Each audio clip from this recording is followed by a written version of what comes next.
Nothing can resist a person that has that kind of commitment. The people that have made a difference on the planet.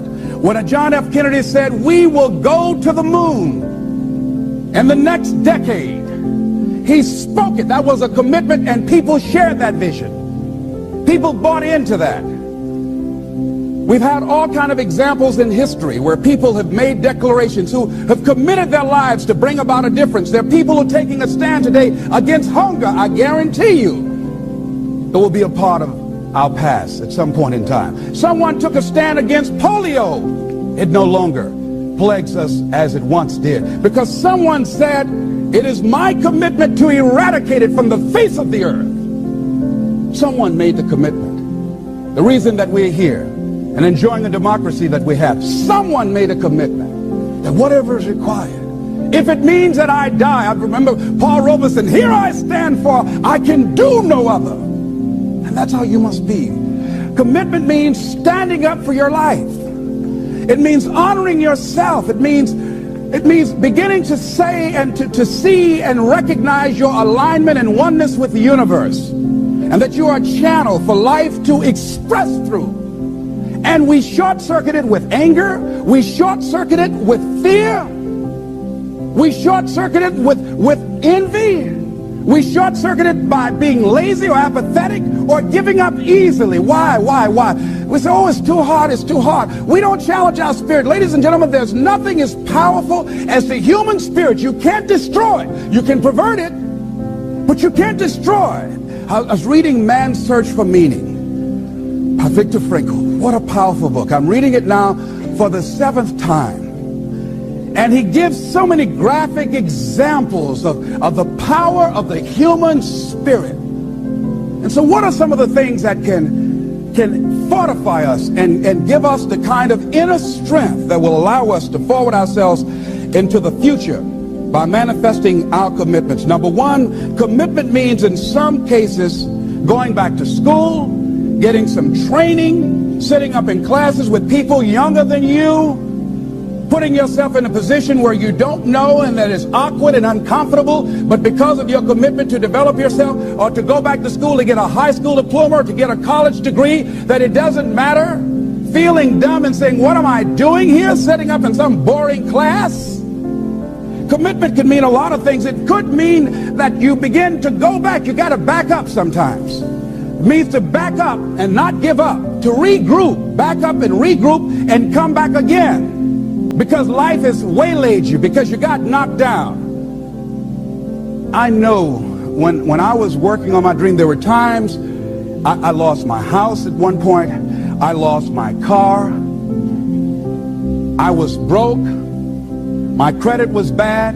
I was sleeping at different friends' houses on their couch or on the floor. There were times, months, that I slept on the floor of my office and got up early and dressed before my staff got there to give them the impression that I got there early before they did.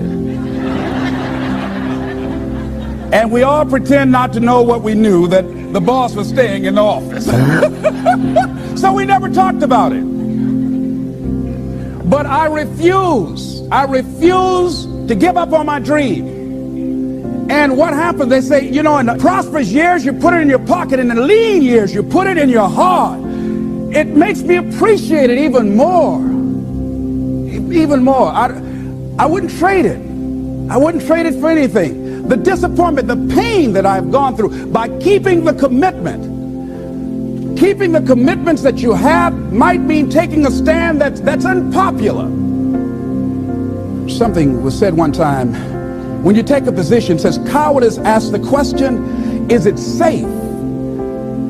Politics asks the question, is it popular? But conscience or commitment asks the question, is it right? And see, most people rather operate from the first two.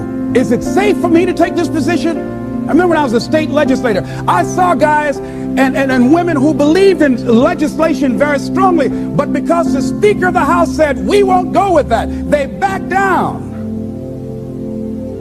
And they felt bad about it. They wouldn't take the position because they didn't want the Speaker of the House to be angry at them. They wanted to be all right with all of the rest of our colleagues. See, it takes a great deal of strong courage and commitment on your part to step out a line. Henry David Thoreau says, if a man doesn't keep pace with his companions, perhaps he's listening to the beat of a different drummer. Let him dance to the music that he hears, however measured or far apart. When you are committed, you're dancing to the beat of a different drummer. Don't expect people to understand you.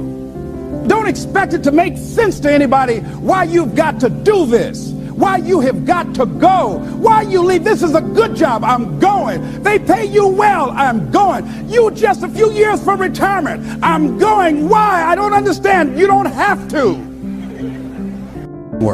Here's what I suggest. Number one, that does happen. So take total responsibility for it.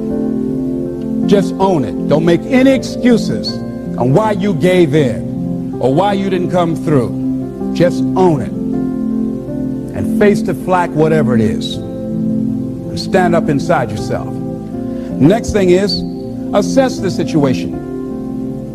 How did you get here? What happened that you broke down, that you had a breakdown and you surrendered? What happened? What was going on? See, when I used to go on a diet, and I no longer do that, I've made a commitment to a healthy lifestyle. I used to eat up until 12 midnight on Sunday. Anything that wasn't moving. And on Monday, I would get up and eat a fruit, light fruit breakfast, and for lunchtime, I would fix some broiled chicken and meticulously peel the skin off and eat the chicken, and then eat the skin.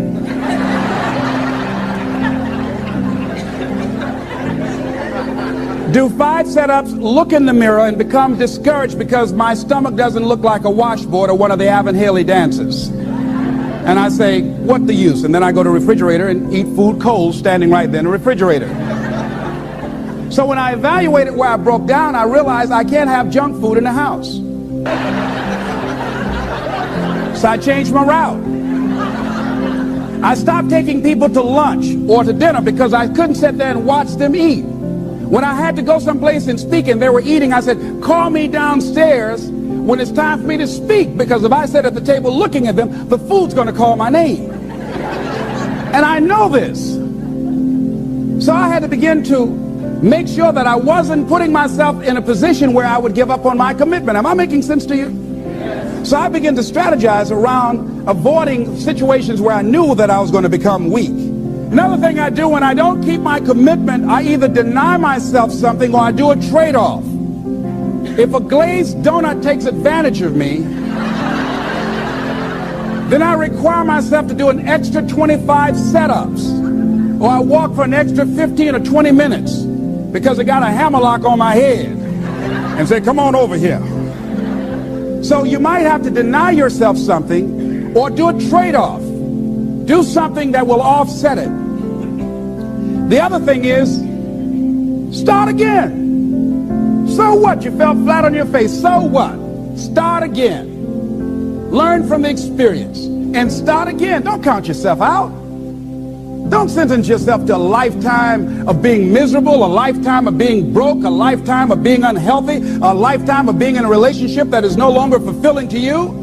A lifetime of working on a job that does not bring you satisfaction, that's not giving you the creative urge that you need and that got to have in your life that stimulates you. Don't sentence yourself like that. You are a human being. Don't volunteer your life that way. Your life has too much value to the universe. You've got something to contribute. You've got something to give. And so what if you make a commitment and you're not able to do it like a pro? That you're not good as everybody else. Live in the moment. I like what this says. Look to this day, for it is life, the very life of life. In its brief course lie all the realities and verities of existence, the bliss of growth, the splendor of action, the glory of power. For yesterday is but a dream, and tomorrow is only a vision. But today well lived makes every yesterday a dream of happiness, and every tomorrow a vision of hope. Look well, therefore, to this day. See, if we just start enjoying where we are, if we make that kind of commitment to enjoy where we are, to experience the experience of life where we are, to do all we can right now where we are. Forget about the mistakes yesterday. Forget about all your failures yesterday. Forget about what you don't have. That's not important. Only thing that we have is right now. Right now, right now. And I say that life is calling on you to call forth on that. The optimists, which I think one of the most positive groups in the world, they have something called the Optimist Creed, and I like, it says promise yourself. I changed it to commit yourself, because I think that commitment has more power than promise. It says commit yourself to be so strong that nothing can disturb your peace of mind, to talk health, happiness, and prosperity to every person you meet, to make all your friends feel that there is something in them, to look at the sunny side of everything and make your optimism come true, to think only of the best, to work only for the best, and expect only the best, to be just as enthusiastic about the success of others as you are about your own, to forget the mistakes of the past and press on to the greater achievements of the future, to wear cheerful countenance at all times and give every living creature you meet a smile, to give so much time to the improvement of yourself that you have no time to criticize others, to be too large for worry, too noble for anger, too strong for fear, and too happy to permit the presence of trouble. Commit yourself to these things. Isn't that powerful? What a commitment to make with your life. Commit yourself to stretch, to get outside of your comfort zone and not be concerned about what people think about you, because they're thinking it anyhow.